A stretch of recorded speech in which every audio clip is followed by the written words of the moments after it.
தம்பி கியூட்டா இருங்கல்ல, ஆனா இப்ப உசுரோட இல்ல, கொன்னுட்டாங்க.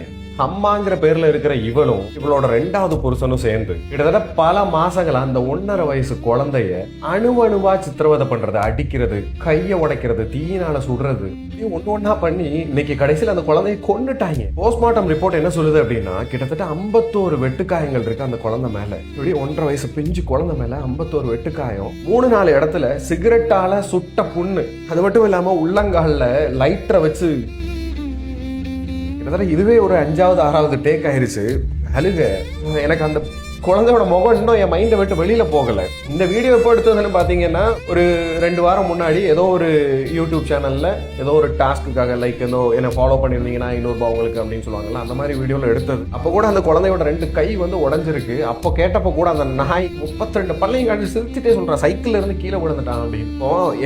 எவ்வளவு நாள் அந்த குழந்தை அந்த வேதனை அனுபவிச்சிருக்கும் யோசிச்சு பாருங்களேன். சின்ன புள்ள, நமக்கே ஒரு விஷயம் இப்போ கையில லேசா அறுத்துக்கிட்டோம் சுட்டுக்கிட்டோம்னா அவ்வளோ வலிக்குமே. அந்த பிள்ளை எவ்வளோ வலியை தாங்கி இருக்கும். அந்த 2வது புருஷன் தான் இதுக்கெல்லாம் காரணம். யாருன்னு அவனோட பேக்ரவுண்ட் செக் பண்ணோம்னா, அவன் ஃபர்ஸ்ட் ஒரு கல்யாணம் பண்ணியிருக்கான். கல்யாணம் பண்ணி அந்த பொண்ணையும் ரொம்ப கொடுமைப்படுத்திட்டு இருந்திருக்கான். அந்த பிள்ளைய அடிச்சு ஒரு கட்டத்தில் அந்த புள்ள வந்து கோமா ஸ்டேஜுக்கே போயிடுச்சு. கடைசியில் அவங்க டிவோர்ஸ் வாங்கிட்டாங்க, இது பண்ணிட்டாங்க. இப்போ அந்த குழந்தைய வெறும் சைக்கோத்தனமா, இவன் சைக்கோ. ஒரு குழந்தை என்ன பண்ணிட போகுது, அந்த குழந்தைகிட்ட இவனுக்கு என்ன இவ்வளவு விரோதம், இப்படி துன்புறுத்துறதுல என்ன கிடைச்சிட போகுது, அப்படி ஒரு சந்தோஷம் கிடைக்குதுன்னு இவன் சைக்கோ தானே. எப்படி இவனுக்கு இந்த தைரியம் வருது அப்படின்னா, நம்ம நாட்டுல சட்டங்கள் சரியில்லை, தப்புக்கு ஏத்தபடியான தண்டனைகள் இல்ல.